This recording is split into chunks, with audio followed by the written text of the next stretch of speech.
everyone. We are live from Studio 4 at Simon & Schuster today to talk about our January book club favorites discussion title, The Daughter's Tale by Armando Lucas Carrera. So today I have with me two editors. I have Daniela and Lone.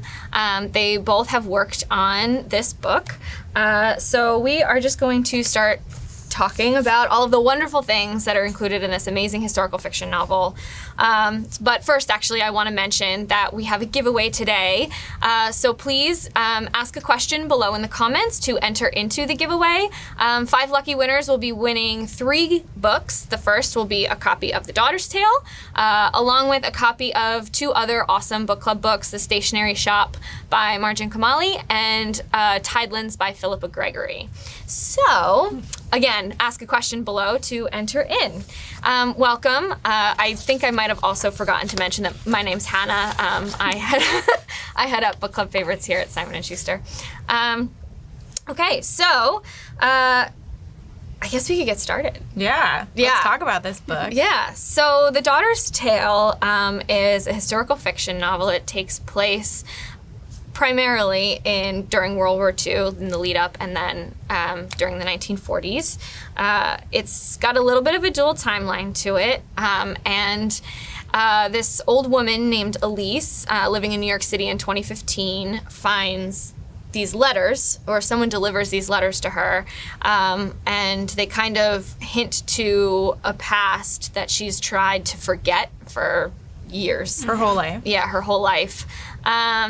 And then we kind of start to figure out what her history and past actually was. So we go back to 1939 when this woman named Amanda Sternberg is living in Berlin, and she decides at a certain point to escape with her 2 young daughters because of the persecution that they're facing, and ends up, can I say it? One daughter stays with her. And she has to make this really awful decision in order to try and keep her family surviving, essentially, or at least try and keep them alive. And it's pretty intense, but it's also beautifully written. So, did I miss anything? I don't. One aspect of the book that you did go Yes. right past is just that Amanda is a bookseller. So when we first meet her, it's through her love of books and of the bookshop she inherited from her father that we get to know her and what she cares about. And it's that's at the time when the Nazis are starting to first censor books and then burn down bookshops. And so when we meet her, she knows that her bookshop is destined for the same fate, and she has to figure out which books to save. And from there, it only gets more challenging. Yes. We might have the author Armando Lucas Carrera, joining us today in the comments. So keep an eye out. But for now, I think we can just get started talking about the inspiration of his book, which we have a letter for. We can go ahead and take a look at that and read that. Actually, if I could borrow your copy. Yes, of course. Thank you. I think so.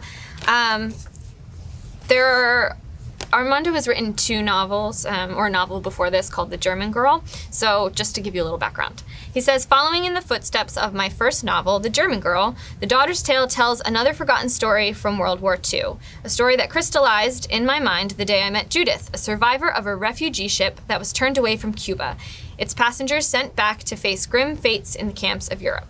Judith was only 14 months old when her family took her aboard the St. Louis.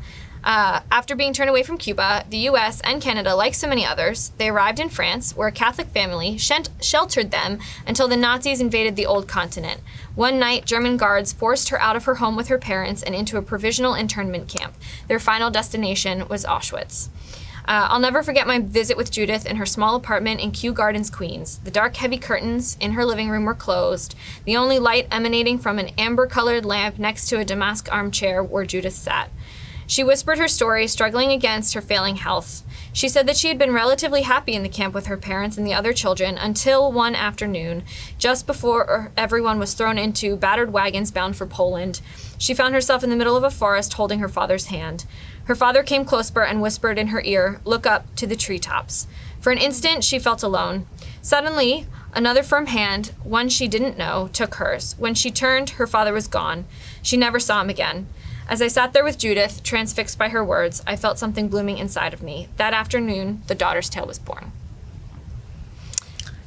I know, you have to like just take a deep breath after that. It's so emotional just hearing you read it just now.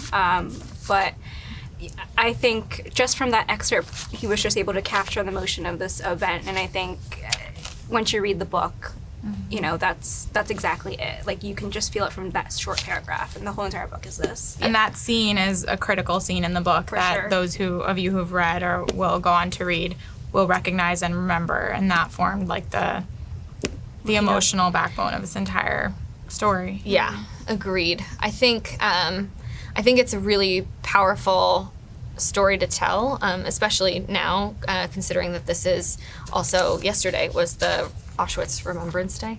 It's the 75th anniversary of the liberation. Yeah. Which is amazing to be talking about it now. Yeah. So I think that's also important to why it's incredibly important, I think, to talk about it now, especially given that, you know, the timeliness, I suppose. So you guys worked on this. So what drew you to this book? What was your favorite part about working on it? I have a very personal connection to these types of stories. So I'm the granddaughter of 2 Holocaust survivors. They were from Poland. One was in hiding most of the time. One was in the labor camps. So this is kind of like in my bones and fur. My whole life I've been interested in stories like these. And right now, as I think about starting a family of my own and what it will be like for the younger generations who never met my grandparents or any of their peers, I think about which stories will persist. How will the next generation know about this? And how will they know about it not on a historical textbook level, but how will they really feel the emotions and really know what these people went through? Right. So for me, working in book publishing, this kind of story speaks straight to my heart. It speaks straight to what I feel is sort of like my part of my mission in spreading stories. And I think Armando just does an incredible job. He gets this time period. He gets, without having gone through it, he gets as close as you can to what it was like. And he does that because he knows survivors. He talks to them. He maintains friendships with them. The ones he met when he wrote The German Girl, he continues to be in touch with. And one of the survivors, it was in talking to her that he came up with the idea for the daughter's tale. So there's an authenticity to these stories, and I'm so happy to be part of the process of bringing them to everybody. Right. That's amazing. Yeah. And for me, what I loved about this book was the mother and daughter family aspect, because my family also has a history of, my mom's a refugee, as well as a lot of the people in my family, and just reading about the sacrifices that Amanda had made throughout the whole journey, it was just, it kind of mirrored some of the stuff that my mom had to do. So I think just the emotional element of that, of, you know, just the impossible things that you had to do during that time, it really touched me. So, and Armando was just able to capture that by creating such a strong female protagonist, several actually. So. Yeah. Well, thank you for sharing, because, excuse me,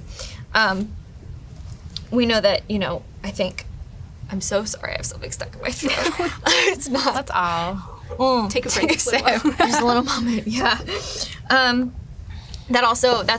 think that's also an important point, is the mothers and sacrifice. One of the, I think, most heart-wrenching parts of this book was that moment where she makes that one crucial decision that kind of determines both of the way, like the lives, the futures of both of her daughters, and how different those lives were. I know, I can't. There's actually two big moments of choice for Amanda in this book. One comes earlier on. And has to do with the ship, and the other one comes later and relates back to the story that we just read from Armando. And I think that I just can't imagine, like the degree. I struggle trying to figure out what to wear in the morning to work. So I think that, like, trying to put my head in these characters who history forced them into such insane, dramatic For sure. decisions that would have Yeah. dramatic ramifications. So I don't know. There was a moment, I think, when I was reading it where I was like, I have to just Put it down. put it down for a Yeah. Take a second break a little, because I yeah. can't, that sort of, emotional, the way that I think my heart would have felt would have just, I think it would have ripped in two. I think Armando did a good job with that moment as well, the first moment in both of them. But the first moment, there was a part where he had another character respond to Amanda's action, and it was such a great way to kind of signal that her action is that there were just multiple things that were involved in it, multiple things played into it. So Right. it wasn't an easy decision at all. No. So And even she immediately after wasn't sure she'd made the right one. It's Yeah. not, even though she's so strong. Yeah. Right. Yeah. Well, we actually have an audience question, so we're great. going to break for a moment. But Cindy asks, is this book related to The German Girl? There's history that relates the two. So you certainly don't need to have read The German Girl to read The Daughter's Tale. It's a completely new cast of characters, a completely new storyline. But those who read The German Girl will recognize pieces of history in The Daughter's Tale. It's the same ocean liner, the one that was sent with the SS. What is it? I just want to get it right. It's at the end of The Daughter's Tale. There's a special note from Armando about the history. The St. Louis? Yes, the St. Louis.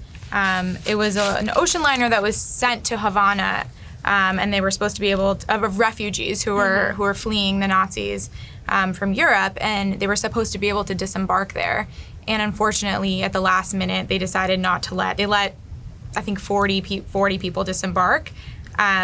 And the rest were turned back, and they went to Canada and tried to disembark, and they were turned away. And they went to the U.S. to disembark, and they were turned away.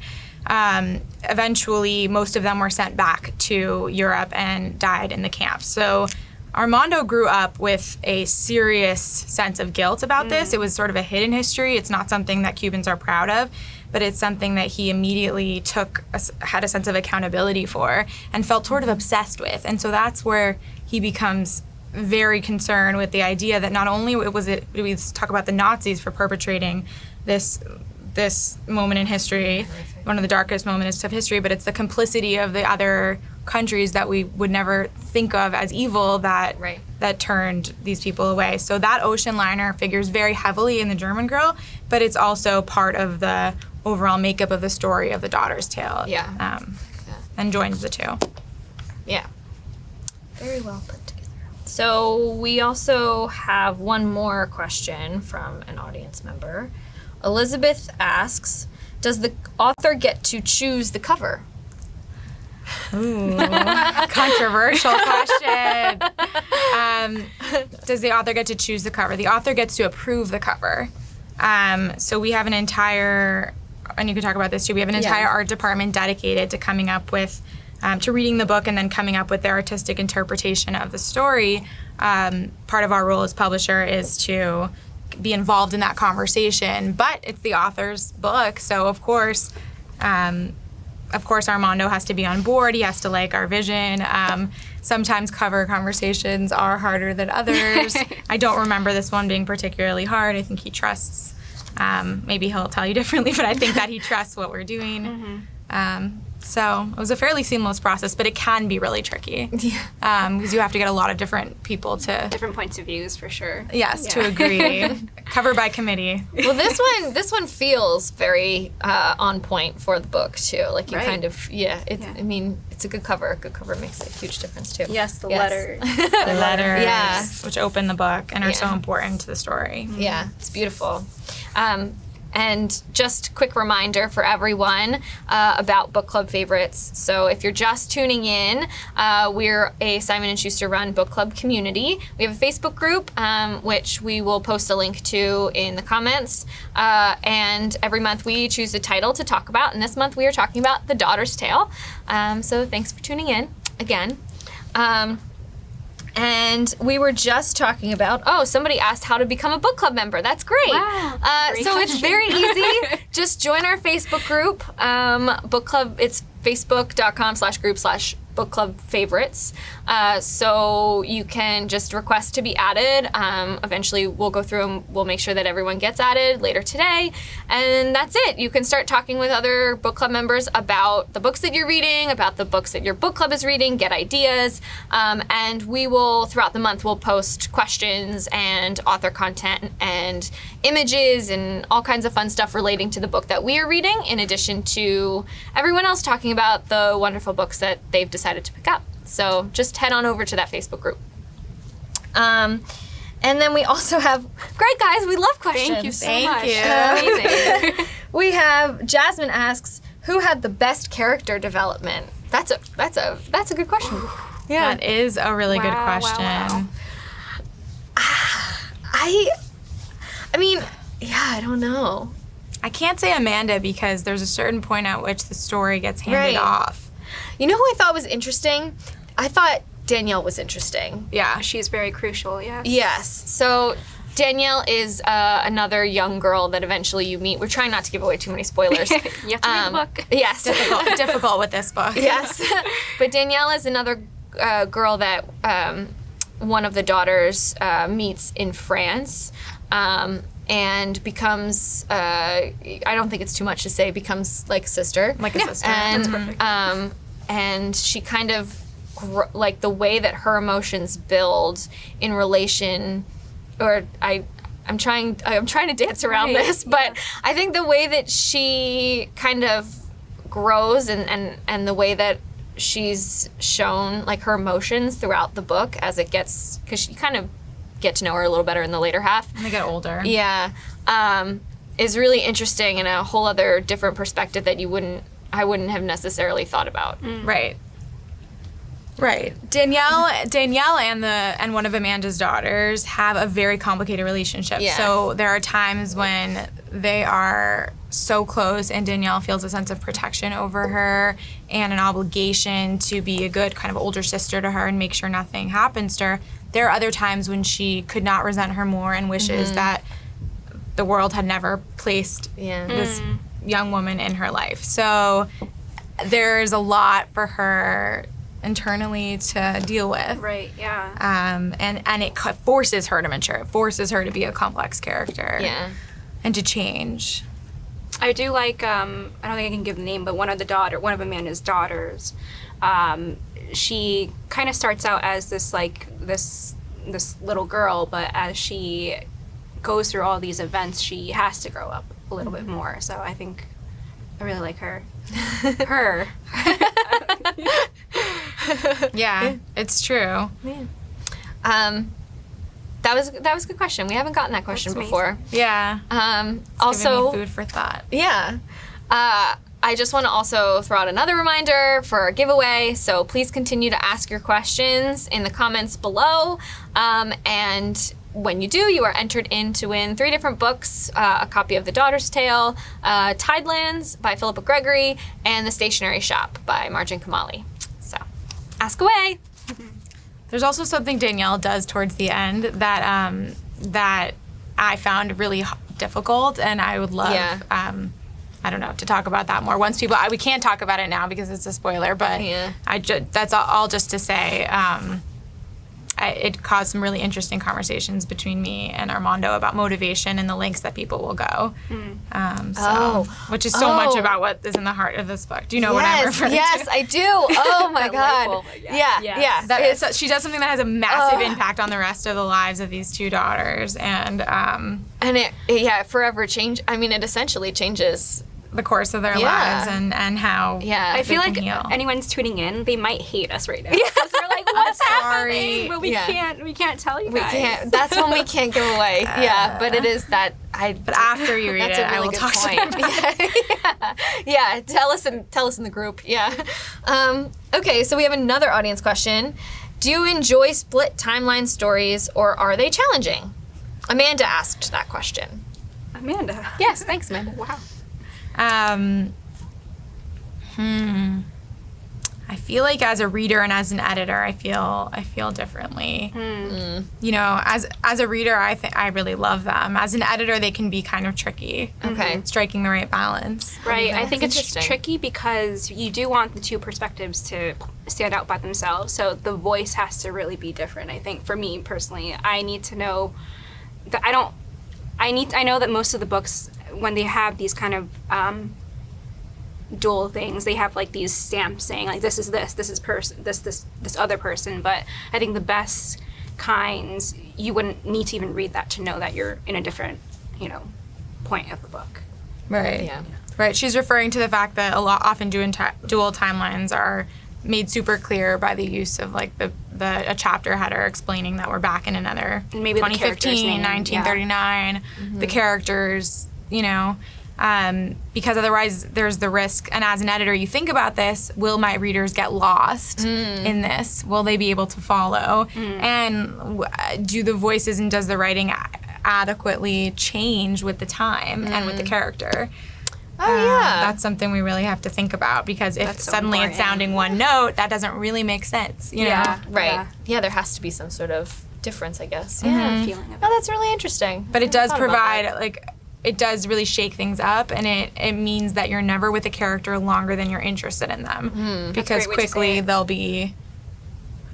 the author has a lot of control and changes it up on you so that it keeps you hooked in. And you're trying to, as a reader, you're often trying to figure out, well, how are these two timelines going to merge? And that provides the tension, I'm going like this, undercurrent of the story, which can be really effective in creating reader engagement. Yeah. Oh, yeah. Excitement. You should tell us what you guys think about split timelines, too. Yeah, I'm curious. yeah. They can either work or not work. Oh, Armando is in the comments. Hi, welcome. We're so happy you're with us. So if you guys have direct questions about the writing process or anything that Armando can answer, please ask him below. That also counts. So, yeah. But if Answer a lot of these questions better than we can. So please take advantage.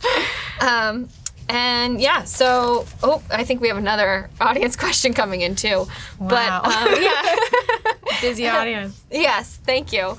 But I mean, I personally like dual timeline stories. Also, I think that to your point, I like having to piece something together as time unfolds. It's almost like a little mystery. Okay, so a lot of people are asking if he is working on another book. Do we take this, or does Armando? Well, I think maybe we'll let Armando answer a little bit more in depth. I don't want to Yeah. say anything he doesn't want me to say, but I mean, we'll let you take that one. Okay, so then one of the other talking points that we kind of love here is, who would you cast in a movie version if it were going to be made into a movie? it's like our dream. I know. It's like, what if the best thing ever happened? Who would you put in it? I know. Which is tough because a lot of this takes place in France too. So We decided that didn't matter. okay. Yeah, I don't know the names of many French actors and actresses. Me either. So I was choosing the characters based on like the acting ability or the feeling of that actor or actress when they come on the screen. So Yeah. the feeling of them, I guess. yeah. And we've watched movies set in Europe in English that are... That's You have true. to assume are people speaking in other languages. That's and true. So I defend the fact that I have no French actors in this, or German ones for that matter. So what did you guys come up with? I'm curious to know. Okay, so we have different choices. Okay. We do. Okay, so for Julius, who is in the very beginning. Yes. He's Amanda's husband. I chose to cast because he's going to definitely be in the movie here, Right. But he was in Netflix's movie that was based on a book, The Guernseys. Guernsey Literary a and Potato Potato Peel Peel Pie Yes, Society. yes, There's yes. so many words. Yes. Potato peel, Guernsey. But he played Dossie, and I think Oh. from just a few pages you can tell that Julius has such a good heart. And I think he was able to play that character. And he's a heart doctor. Yes. He has a good Yes, heart. that's true. Heart is a big motif in this book. Yeah, but he's such a great actor. I think Julius would be perfect. And then for Amanda, I would choose the woman who had. See, I don't even know the actress. I can't pronounce the actress's name, but she was in Pan's Labyrinth. She was the mother. And that would be great. Her energy, I think, is what I can just imagine Amanda being like. She's. Oh yeah, I see that. I see that. I don't even know those two actors, but mine were okay. So my Julius is Benedict Cumberbatch, and I think that's just because I really liked him in The Imitation Game, and but my Amanda is Kate Beckinsale, and I think that's because of her acting in Pearl Harbor. Yeah. And I feel like she could really be that strong, like loving yet strong and courageous woman who has to kind of plow forward and do the right thing. And a sense of like a principled woman. Yeah. I could see unflappable. Yeah. Unflappable. That's great. Yeah. I could see both. Kate Beckinsale also has that like very, like I don't know, retro kind of. She could pull off the retro sort of look. Yeah. So I could see Pearl Harbor. I could see. Yeah, I think that's probably where it comes from. You're right. Yeah. These are people I can imagine in the past. Yeah. Yeah. It's hard though. It's a hard question. Oh, Armando, thank you. Armando just said this is the best book club. Thanks, Armando. Not biased or anything. Do you know who likes the book we're talking about, or? Thank you. That is so nice. If we agree, we wouldn't be sitting here if not for your book. That's true. Also, I don't know if you guys noticed, but this is an entirely new setup. So look at how beautiful our new book club room is. I love it. I want this to be my office, but I don't think I'm allowed to. Yeah. So, I thought about this and I could not come up with an Amanda. It's really hard.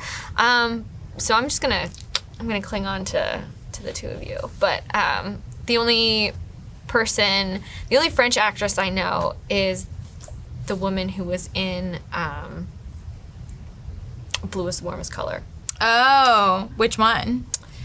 There were two the woman who's women. the artist. Yes, not the younger woman. I don't know the names of them. I don't know their names either.